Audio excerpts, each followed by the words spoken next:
14वां अध्याय गुणत्रय विभाग योग। 13वें अध्याय में क्षेत्र और क्षेत्रज्ञ के लक्षण बताकर उन दोनों के ज्ञान को ही ज्ञान कहा और क्षेत्र का स्वरूप, स्वभाव, विकार तथा उसके तत्वों की उत्पत्ति का क्रम आदि बताया। 19वें श्लोक से प्रकृति पुरुष के प्रकरण का आरंभ करके तीनों गुणों की प्रकृति से होने वाले कहे तथा 21वें श्लोक में यह बात भी बताई कि पुरुष का फिर से अच्छी या अधम योनियों में जन्म पाने का कारण गुणों का संग ही है। अब उस सत्व, रज और तम इन तीनों गुणों के संग से किस योनि में जन्म होता है, गुणों से छूटने का उपाय कौन सा है, गुणों से छूटे हुए पुरुष का लक्षण तथा आचरण कैसा होता है, इन सब बातों को जानने की स्वाभाविक ही इच्छा होती है। इसलिए उस विषय को स्पष्ट करने के लिए 14वें अध्याय का आरंभ करते हैं। 13वें अध्याय में वर्णन किए गए ज्ञान को ज्यादा स्पष्टता पूर्वक समझाने के लिए भगवान श्री कृष्ण 14वें अध्याय के पहले 2 श्लोक में ज्ञान का महत्व बताकर फिर से उसका वर्णन करते हैं। श्री भगवान बोले हैं, ज्ञानों में भी अति उत्तम उस परम ज्ञान को मैं फिर कहूँगा, जिसको जानकर सब मुनिजन इस संसार से मुक्त होकर परम सिद्धि को प्राप्त हो गए हैं। इस ज्ञान को आश्रय करके अर्थात धारण करके मेरे स्वरूप को प्राप्त हुए पुरुष सृष्टि के आदि में पुनः उत्पन्न नहीं होते और प्रलय काल में भी व्याकुल नहीं होते। हे अर्जुन, मेरी महत ब्रह्मरूप मूल प्रकृति संपूर्ण भूतों की योनि है अर्थात गर्भाधान का स्थान है और मैं उस योनि में चेतन समुदाय रूप को स्थापन करता हूँ। उस जड़ चेतन के संयोग से सब भूतों की उत्पत्ति होती है। हे अर्जुन, नाना प्रकार की सब योनियों में जितनी मूर्तियां अर्थात शरीरधारी प्राणी उत्पन्न होते हैं, प्रकृति तो उन सबकी गर्भ धारण करने वाली माता है और मैं बीज का स्थापन करने वाला पिता हूँ। हे अर्जुन, सत्वगुण, रजोगुण और तमोगुण ये प्रकृति से उत्पन्न तीनों गुण अविनाशी जीवात्मा को शरीर में बांधते हैं। हे निष्पाप, उन तीनों गुणों में सत्वगुण तो निर्मल होने के कारण प्रकाश करने वाला और विकार रहित है, वह सुख के संबंध से और ज्ञान के संबंध से अर्थात अभिमान से बांधता है। हे अर्जुन, रागरूप रजोगुण को कामना और आसक्ति से उत्पन्न जान, वह इस जीवात्मा को कर्मों के और उनके फल के संबंध से बांधता है। सब देहाभिमानियों को मोहित करने वाले तमोगुण को तो अज्ञान से उत्पन्न जान, वह इस जीवात्मा को प्रमाद, आलस्य और निद्रा के द्वारा बांधता है। हे अर्जुन, सत्वगुण सुख में लगाता है और रजोगुण कर्म में तथा तमोगुण तो ज्ञान को ढककर प्रमाद में लगाता है। हे अर्जुन, रजोगुण और तमोगुण को दबाकर सत्वगुण, सत्वगुण और तमोगुण को दबाकर रजोगुण, वैसे ही सत्वगुण और रजोगुण को दबाकर तमोगुण होता है अर्थात बढ़ता है।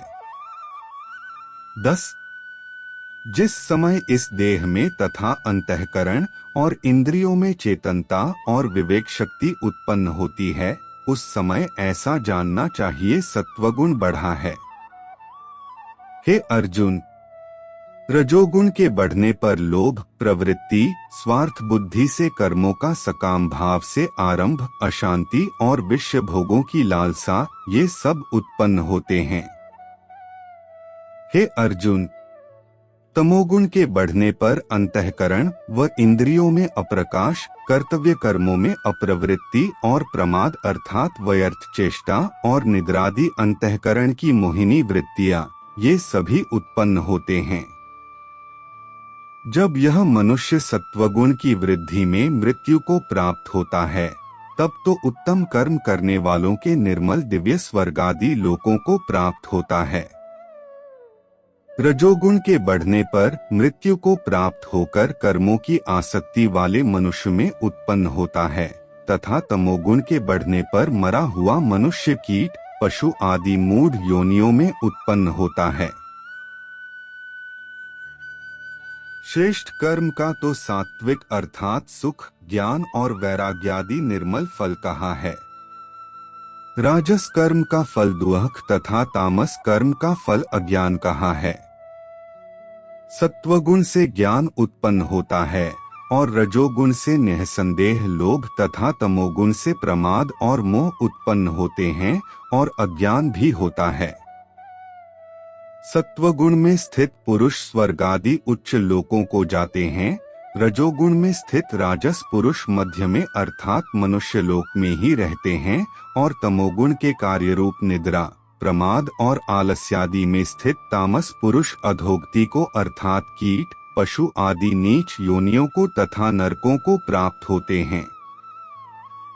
जिस समय दृष्टा तीनों गुणों के अतिरिक्त अन्य किसी को करता नहीं देखता और तीनों गुणों से अत्यंत परे सच्चिदानंद घन स्वरूप मुझ परमात्मा को तत्व से जानता है, उस समय वह मेरे स्वरूप को प्राप्त होता है।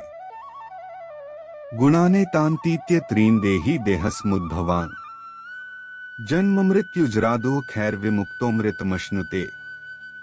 यह शरीर की उत्पत्ति के कारण रूप इन तीनों गुणों को उल्लंघन करके जन्म मृत्यु वृद्धावस्था और सब प्रकार के दुखों से मुक्त हुआ परमानंद को प्राप्त होता है। अर्जुन बोले हैं, इन तीनों गुणों से अतीत पुरुष किन किन लक्षणों से युक्त होता है और किस प्रकार के आचरणों वाला होता है, तथा हे प्रभु मनुष्य किस उपाय से इन तीनों गुणों से अतीत होता है। श्री भगवान बोले हैं, हे अर्जुन, जो पुरुष सत्वगुण के कार्य रूप प्रकाश को और रजोगुण के कार्य रूप प्रवृत्ति को तथा तमोगुण के कार्य रूप मोह को भी न तो प्रवृत्त होने पर उनसे द्वेष करता है और न निवृत्त होने पर उनकी आकांक्षा करता है, जो साक्षी के सदृश स्थित हुआ गुणों के द्वारा विचलित नहीं किया जा सकता और गुण ही गुणों में बरतते हैं, ऐसा समझता हुआ जो सच्चिदानंद घन परमात्मा में एक ही भाव से स्थित रहता है और उस स्थिति से कभी विचलित नहीं होता, जो निरंतर आत्म भाव में स्थित दुख सुख को समान समझने वाला, मिट्टी पत्थर और स्वर्ण में समान भाव वाला, ज्ञानी प्रिय तथा अप्रिय को एक सा मानने वाला और अपनी निंदा स्तुति में भी समान भाव वाला है, जो मान और अपमान में सम है, मित्र और वैरी के पक्ष में भी सम है तथा संपूर्ण आरंभों में कर्तापन के अभिमान से रहित है, वह पुरुष गुणातीत कहा जाता है। और जो पुरुष अव्यभिचारी भक्ति योग के द्वारा मुझको निरंतर भजता है, वह भी इन तीनों गुणों को भली भांति लांघकर सच्चिदानंद घन ब्रह्मा को प्राप्त होने के लिए योग्य बन जाता है, क्योंकि उस अविनाशी परब्रह्म का और अमृत का तथा नित्य धर्म का और अखंड एकरस आनंद का आश्रय मैं हूँ। इस प्रकार उपनिषद ब्रह्म विद्या तथा योग शास्त्र रूप श्रीमद् भगवद गीता के श्री कृष्ण अर्जुन संवाद में गुणत्रय विभाग योग नामक 14वां अध्याय संपूर्ण हुआ।